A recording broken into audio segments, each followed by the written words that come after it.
नमस्कार, जय श्री सीताराम, हर हर महादेव। प्रिय दर्शकों, आज हम आप लोगों को अहोई अष्टमी व्रत कथा के बारे में श्रवण कराएंगे। प्राचीन काल में किसी नगर में एक साहूकार रहता था।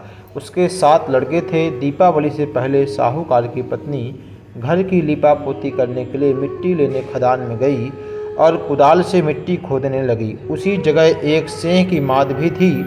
भूल से उस स्त्री के हाथ से कुदाल सेह के बच्चे को लग गई, जिससे वह सेह का बच्चा उसी क्षण मर गया।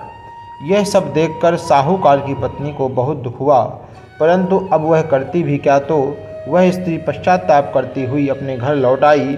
इस प्रकार कुछ दिन बीतने के बाद उस स्त्री की पहली संतान की मृत्यु हो गई।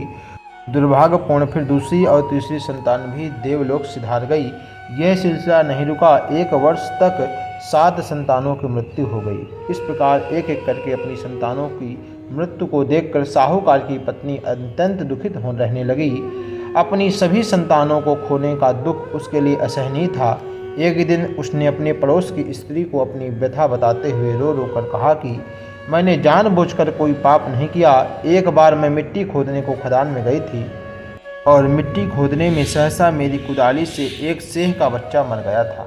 तभी से 1 वर्ष के भीतर मेरी 7 संतानों की मृत्यु हो गई। यह सुनकर उस स्त्रियों ने धैर्य देते हुए कहा कि तुमने जो यह बात हम सबको सुनाकर पश्चाताप किया है, इससे तेरा आधा पाप तो नष्ट हो गया। अब तुम माँ पार्वती की शरण में जाओ और अष्टमी के दिन सेह और सेह के बच्चों का चित्र बनाकर उनकी पूजा करो और क्षमा याचना करो।